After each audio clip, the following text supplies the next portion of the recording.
రామదాసు గారు భద్రాచలంలో రామాలయాన్ని కట్టారు. కట్టినప్పుడు శిఖరం మీద చక్రాన్ని ప్రతిష్ఠ చెయ్యాలి. ఎంతమంది కంసాలుల్లో పిలిచారు, ఎంతో మంది వచ్చారు, ఎన్నో చక్రాలని తయారు చేశారు. ఇన్ని చక్రాలు తయారు చేసినా పూర్తయిపోయిన తర్వాత తీసుకెళ్లి శిఖరం మీద ప్రతిష్ఠ చేద్దామంటే చక్రం సరిపోయేది కాదు. రామదాసు గారు బెంగెట్టుకున్నాడు, ఏమిటి చక్ర ప్రతిష్ఠ అవ్వట్లేదని. ఒక రోజున రామచంద్రమూర్తి కల్లోకి వచ్చారు. ఓయి గోపరాజా, నువ్వు చేయించిన చక్రం దీనికి ఇమడదు. గోదావరి నది అనుగ్రహిస్తుంది చక్రాన్ని.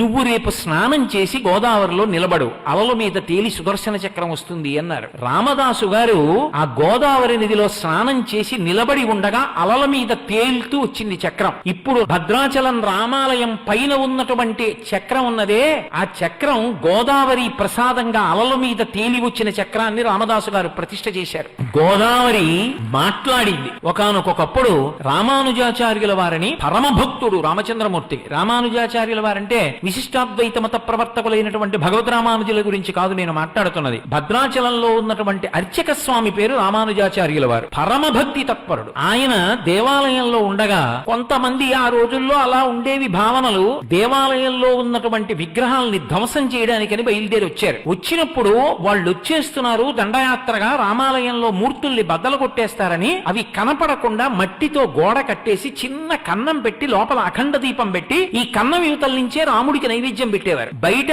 భద్రాచల రామచంద్రమూర్తి ఎలా ఉంటారో అలా వామాంక స్థిత జానకీ పదిలి సత్కోదండ దండంకరే చక్రం చోద్భవరేణ బాహుయుగలే శంఖం శరం దక్షిణే అని ఆ రామచంద్రమూర్తి ఎలా ఉంటాడో అలాగే ప్రతిష్ఠ చేశారు. ఏవి నిజం మూర్తులు కావు, చూడ్డానికి నిజం మూర్తుల్లా ఉండేటటువంటి మూర్తుల్ని కృతకంగా పెట్టారు. రానే వచ్చారు వాళ్ళు, అందరూ పారిపోయారు భయపడి, చంపేస్తారని. ఈ రామానుజాచార్యుల వారు మాత్రం గుళ్ళో పడుకున్నారు. వాళ్ళు వచ్చి ఏవిరా మీ రాతి బొమ్మలో అని అడిగారు. ఆయన పిచ్చెక్కిన వాళ్ళ నటిస్తూ పెద్దగా ఎగిరి నాట్యం చేస్తూ రాతి బొమ్మలు ఏమిట్రా, మా దేవుడు రా, అదిగో వెళ్ళండి రా అన్నారు. వాళ్ళు వెళ్లి లోపల ఉన్న మూలమూర్తులు అనుకుని కృతకంగా పెట్టిన మూర్తుల్ని పగలగొట్టారు. ఇప్పటికీ చూడొచ్చు మీరు మ్యూజియంలో. అప్పుడే ఒక విచిత్రం జరిగింది.